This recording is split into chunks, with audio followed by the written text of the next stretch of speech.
Hello, you absolute knowledge seeker, you. Let's have a little chat about how much useless information you don't know. Don't worry, it's not a judgment. Yet. Because in a few short minutes, all that's about to change. We're diving headfirst into the wacky, the weird, and the downright unbelievable, with 30 facts that are scientifically proven to make you the most interesting person at any given party. Results may vary, particularly if people at said party find you insufferable to begin with, in which case, maybe work on that first. Buckle up, Buttercup, because by the end of this video, you'll be armed with enough trivia to make even the most seasoned pub quiz champion weep into their beer. Alright, let's kick things off with a real regal pain in the, well, you know, Henry VIII, the king with more wives than sense, and that's saying something, actually knighted the poor souls responsible for wiping his royal behind. Yes, you heard that right. Groom of the stool was an actual knighted position, and you thought your job was crappy. Imagine the job interview for that one. So, tell me, what are your greatest strengths? Well, I have excellent hand-eye coordination and a strong stomach, Your Majesty. These weren't just some random peasant conscripts either, oh no. These were high-ranking members of the court, privy to all sorts of state secrets. Because nothing says I trust you implicitly like watching someone deal with the aftermath of your breakfast mead. Honestly, if I were king, my biggest concern wouldn't be someone usurping my throne. It would be someone staging a coup from under my bloomers. Just something to consider. Let's rewind the clock a bit, shall we? Back to a time when women couldn't even vote. Sounds rough, right? Well, try telling that to Jeanette Rankin, who, in a truly stunning display of screw your societal norms, managed to get herself elected to Congress a full 4 years before women even had the right to vote. That's like showing up to a party before it starts, setting the playlist, deciding on the snacks, and then casually reminding everyone that, oh yeah, you weren't even invited in the first place. Talk about making a statement. Jeanette Rankin didn't just break the glass ceiling. She climbed up the chimney, fixed herself a cup of tea, and then casually opened the front door for everyone else. So, the next time someone tells you you can't do something, just remember Jeanette, then politely tell them to stuff it. Let's fast forward a bit now, to the groovy 1970s, a time of bell-bottoms, disco fever, and women not being able to get a bank loan on their own. It's true, folks. It wasn't until 1974, that women were finally allowed to apply for credit without needing a man to co-sign. Apparently, having a uterus was considered a bigger financial risk than, say, a gambling addiction, or owning a collection of pet rocks. Seriously, what were they thinking? We're sorry, Miss Smith, but we can't give you a loan to buy a house. You see, you're liable to just run off and, I don't know, buy shoes with it. It's in your nature. It's enough to make you want to throw on a pair of platform shoes and, well, I'm not sure what, but it would involve a lot of righteous fury and probably a disco ball. Alright, let's talk chompers, more specifically fake ones. Before the advent of modern dentistry, dentures were, shall we say, a bit more rustic. Imagine this, you bite into an apple and suddenly you've got the remnants of a Napoleonic War soldier's smile stuck in your teeth. Yes, folks, dentures were often made from the teeth of fallen soldiers. It's enough to make you want to swear off sugar altogether. Can you imagine explaining that to your dentist? Oh no, those aren't cavities, doc. It's just the ghost of Private Higgins complaining about my flossing habits. Honestly, the history of dentistry is terrifying enough to make anyone want to brush and floss religiously. Let's take a trip down the Nile, shall we? Ancient Egypt, land of pyramids, pharaohs, and servants covered in honey? Yep, you heard that right. Apparently flies were a bit of a nuisance back then, go figure. So to keep the pharaoh from being bothered, they'd slather their servants in honey. The flies would then flock to the poor soul covered in sticky goo, leaving the pharaoh to enjoy his feast in peace. Talk about a sticky situation. Can you imagine the job description? Must be comfortable with insects, like really comfortable. Honestly, being a servant in ancient Egypt sounds like a special kind of hell. At least they had job security, right? You know what's a truly revolutionary invention? The fork. I know, you're probably thinking, John, you're losing it. Forks are about as exciting as watching paint dry. And you'd be right, mostly. But did you know that using a fork was once considered, wait for it, sacrilegious? Apparently using your God-given hands to shovel food into your face was all the rage back in the day. Forks were seen as these fancy, newfangled, and dare I say, dangerous implements. Too good for the common man, don't you know? It's enough to make you want to go back in time and stage a one-person pro-fork protest. Just imagine standing on a soapbox, waving a fork in the air, shouting "3 prongs for all, down with the tyranny of spoons." Let's talk about everyone's favorite beard enthusiast, Abraham Lincoln. Sure, he was the 16th president of the United States, freed the slaves, and had a face that could stop a clock. But did you know he was also a champion wrestler and a licensed bartender? That's right, folks. Honest Abe could throw down in the ring and whip you up a mean cocktail. Talk about a Renaissance man. Can you imagine the campaign ads? Vote Lincoln. He can pin your problems to the ground and make you forget about them with a stiff drink. Honestly, Abraham Lincoln was the most interesting president. Don't it me? Speaking of presidents with surprising side hustles, let's talk about George Washington. He owned a whiskey distillery. The father of our country was also a purveyor of fine spirits. And after a long day of leading the Continental Army, General Washington enjoyed nothing more than kicking back with a glass of his own home-distilled rye. Honestly, it makes him seem so much more relatable, doesn't it? Okay, time for a bit of a downer. The American Civil War was, to put it mildly, a very dark time in American history. But here's a statistic that really drives home the sheer scale of the tragedy. Over 2% of the American population at the time was killed. That's like if, today, 6 million people suddenly ceased to exist. It's a sobering thought. And a reminder that even in the midst of such darkness, there were stories of incredible courage, resilience, and hope. It's important to remember those stories too. The White House, it's the most famous residence in America, home to the President of the United States. But did you know that the first president to actually live there wasn't George Washington? It wasn't even Thomas Jefferson.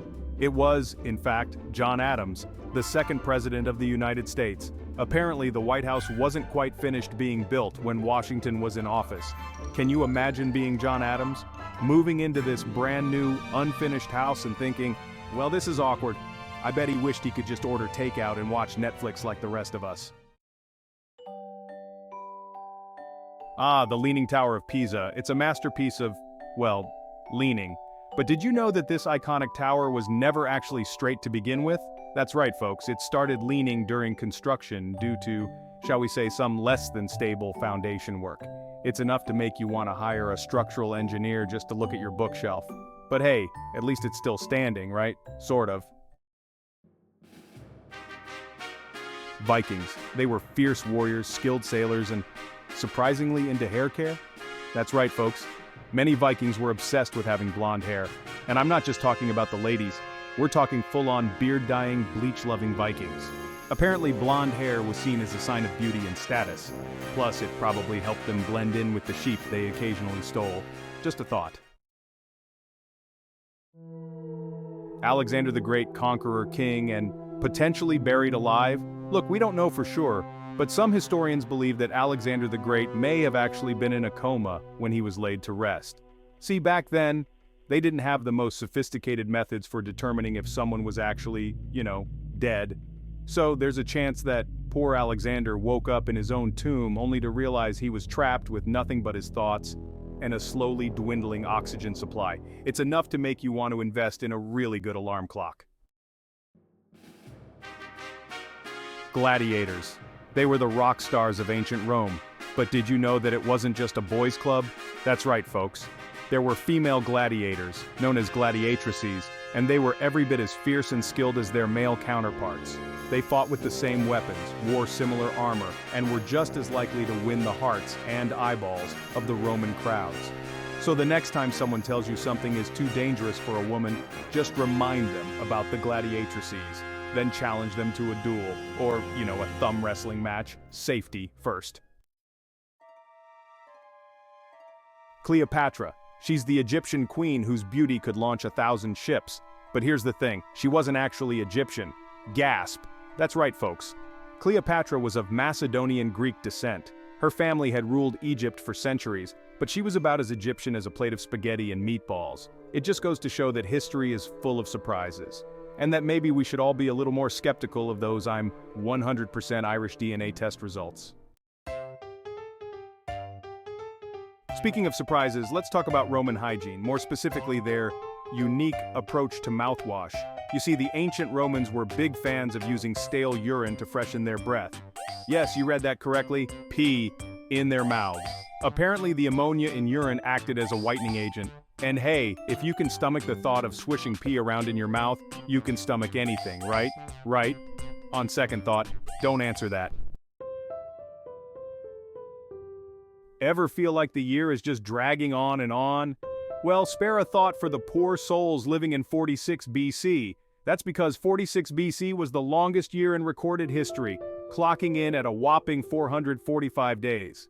That's right, folks, 445 days of togas, sandals, and probably a lot of complaining about the lack of decent plumbing. Apparently, the Julian calendar, which was all the rage back then, was a bit off. Like, really off. So Julius Caesar decided to fix it by adding a few, or, 85 extra days. It's enough to make you want to stay in bed and pull the covers over your head. On the other end of the spectrum, we have the shortest war in history. And no, I'm not talking about that time you and your sibling fought over the TV remote. I'm talking about the Anglo-Zanzibar War, which lasted a grand total of 38 minutes. That's right, folks, 38 minutes of fighting, and then it was all over. Apparently, the Sultan of Zanzibar wasn't too keen on British rule. So he decided to, well, I'm not sure what he was thinking, to be honest. But it involved firing upon a British ship, which, as you can imagine, didn't go down too well. The British retaliated, the Sultan's palace was bombarded, and the whole thing was over before you could say Bob's your uncle. Dog people, this one's for you. Or maybe not. You see, back in the 1740s, there was a secret society known as the Order of the Pug. And no, it wasn't just a bunch of people sitting around drinking tea and stroking their pugs, although that does sound rather delightful. The Order of the Pug was actually a Catholic organization opposed to the Freemasons. They chose the pug as their symbol because, well, pugs are loyal, intelligent, and have a tendency to snort when they're excited. Which, let's face it, is pretty much the perfect description of a secret society, isn't it? The Sahara Desert, it's hot, it's dry, and it's home to galloping crocodiles? Okay, not anymore. But about 100 million years ago, the Sahara Desert was a lush, tropical paradise. And roaming those prehistoric plains were crocodiles that could, you guessed it, gallop. It's enough to make you want to invest in a time machine just so you could go back and tell your past self to stay far, far away from any bodies of water. Seriously, galloping crocodiles? That's just not right. Volcanoes are pretty scary, right? But few volcanic eruptions were as terrifying as the 1883 eruption of Krakatoa. This Indonesian volcano erupted with such force that it was heard thousands of miles away. In fact, it's still the loudest sound ever recorded by humans. Imagine being 40 miles away and having your eardrums ruptured by the sheer volume. That's like being at a Spinal Tap concert, except instead of amps that go up to 11, you have a volcano that goes all the way up to holy crap, my ears are bleeding. World War I was a dark time filled with unimaginable horrors. But amidst the trenches and mustard gas, there were also moments of ingenuity, creativity, and, dare I say, whimsy. Case in point, the fake Paris. That's right, folks. During World War I, the French built a replica of Paris near their capital city. The goal? To confuse German bombers and protect the real City of Lights. It's like something out of a spy movie, except instead of a secret agent disguised as a lampshade, you have an entire city masquerading as another city. Theodore Roosevelt, he was a Rough Rider, a trust buster, and a bit of an animal hoarder? Okay, maybe not a hoarder.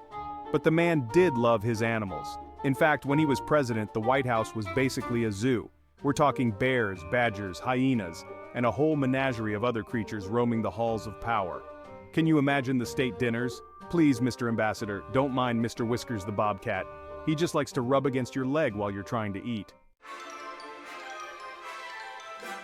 Egyptian hieroglyphics. They're the ancient Egyptian writing system that looks like a cross between a comic book and a grocery list. But don't let the cute little birds and snakes fool you. These hieroglyphs were a complex and sophisticated form of communication. In fact, there are over 700 different hieroglyphic symbols, each representing a word, sound, or concept.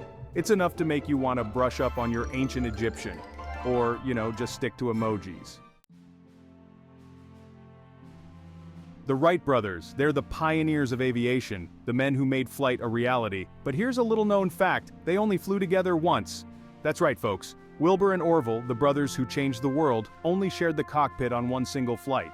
Apparently they were worried that if something happened to one of them while flying solo, the other brother would be left to carry on their work. It's a testament to their dedication to their craft, and maybe a little bit to their fear of heights.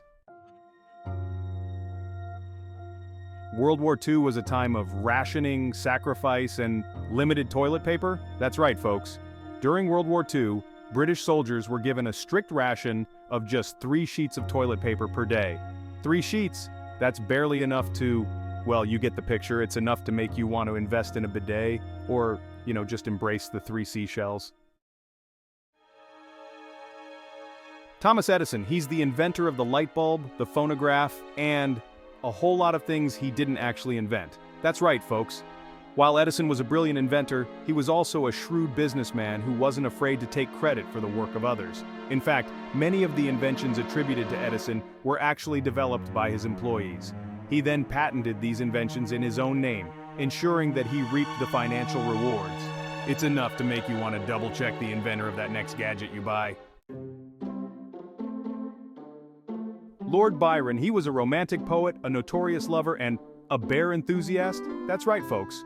While studying at Cambridge University, Lord Byron kept a pet bear in his dorm room. A bear in a dorm room. Apparently he was outraged that the university had a rule forbidding dogs on campus. So naturally, he decided to get a bear instead. Because nothing says I reject your rules like a 500-pound furry roommate with a penchant for honey and destruction.